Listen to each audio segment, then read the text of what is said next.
Hi, I'm Jennifer Nahrgang. I'm an associate professor in the Management and Entrepreneurship Department at W.P. Carey School of Business. And my research primarily focuses on leadership and teams and how people interact in the workplace. 10 years out, what does the future of work look like for supply chain management? We were interested in things like what are the challenges that supply chain managers are facing? How do they think that they're going to meet those challenges in terms of sourcing talent, developing talent, retaining talent, and what are the responses that they need to be putting in place now in order to be ready for the next 10 years? I think there's two big trends that we saw that are specifically impacting supply chain. One was this expanded role for supply chain managers. So no longer just cost savings enabler, but really the strategic thinker that partners with the other C-suite and thinking about how can we create enterprise value together. The second one related to that, I think, is a gap in skills in terms of can we get there? We've focused on these competencies in the past, but what are the competencies we need for the future? And a lot of that was around strategic thinking.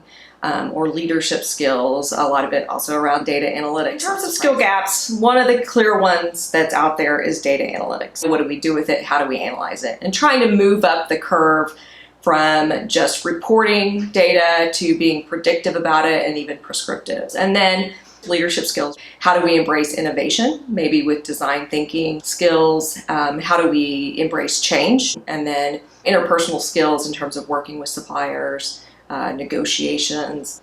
General talent trends, one of them is the new labor models. So the gig economy, contractors, those type of things. There were some CPOs that were certainly embracing the gig economy and could see how maybe they could bring in gig workers or temporary workers, freelancers to work on certain projects at certain times.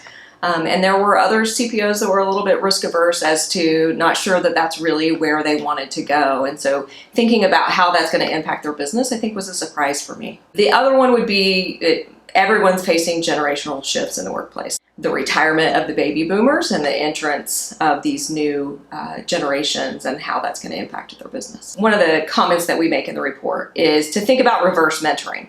So there's a lot of things that obviously baby boomers can teach millennials and Gen Z, right? You know the business. But then also make it a two-way street and let the millennials or Generation Z teach the new technologies and how they can be used and how they can improve processes.